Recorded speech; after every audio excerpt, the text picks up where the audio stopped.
नमस्कार साथियों, आज हम आपके लिए हरियाली तीज की व्रत कथा लेकर के आए हैं, जिसे भगवान शिव ने पार्वती जी को उनके पूर्व जन्म के बारे में याद दिलाने के लिए सुनाया था। तो शुरू करते हैं हरियाली तीज की व्रत कथा। शिव जी कहते हैं, हे पार्वती, बहुत समय पहले तुमने हिमालय पर मुझे वर के रूप में पाने के लिए घोर तप किया था। इस दौरान तुमने अन्न जल त्याग कर सूखे पत्ते चबाकर दिन व्यतीत किए थे। किसी भी मौसम की परवाह किए बिना तुमने निरंतर तप किया। तुम्हारी इस स्थिति को देखकर तुम्हारे पिता बहुत दुखी थे। ऐसी स्थिति में नारद जी तुम्हारे घर पधारे। जब तुम्हारे पिता ने नारद जी से उनके आगमन का कारण पूछा, तो नारद जी बोले, हे गिरिराज, मैं भगवान विष्णु के भेजने पर यहाँ आया हूँ। आपकी कन्या की घोर तपस्या से प्रसन्न होकर वह उससे विवाह करना चाहते हैं। इस बारे में मैं आपकी राय जानना चाहता हूँ।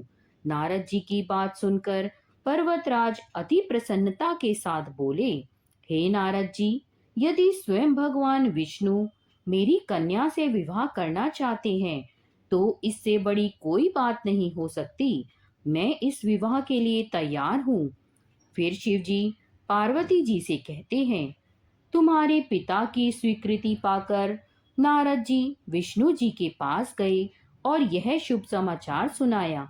लेकिन जब तुम्हें इस विवाह के बारे में पता चला, तो तुम्हें बहुत दुख हुआ। तुम मुझे यानी कैलाशपति शिव को मन से अपना पति मान चुकी थी। तुमने अपने व्याकुल मन की बात अपनी सहेली को बताई।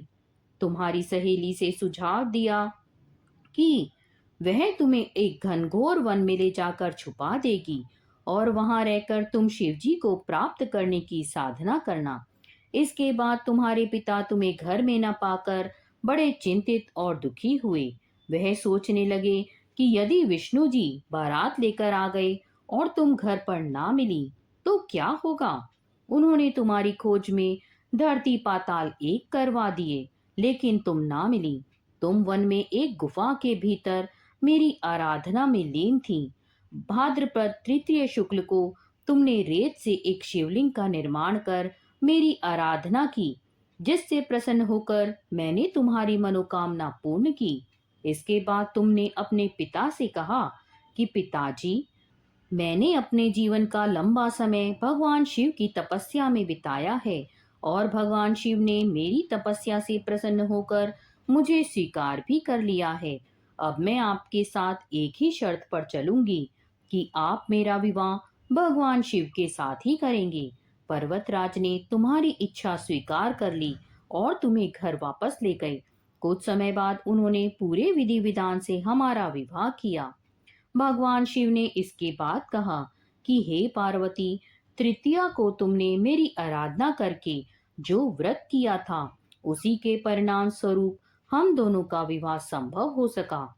इस व्रत का महत्व यह है कि मैं इस व्रत को पूर्ण निष्ठा से करने वाली प्रत्येक स्त्री को मनोवांछित फल देता हूँ।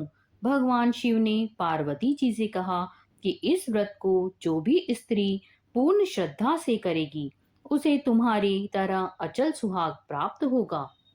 आप सभी को हरियाली तीज की बहुत बहुत शुभकामनाएं। अगर आपको ये कहानी पसंद आई है तो वीडियो को लाइक करें और अपने मित्रों के साथ भी इसे शेयर करें। और ऐसी ही और व्रत कथाएं सुनने के लिए हमारे चैनल स्पिरिचुअल वैल्यूज को सब्सक्राइब करें। राधे राधे।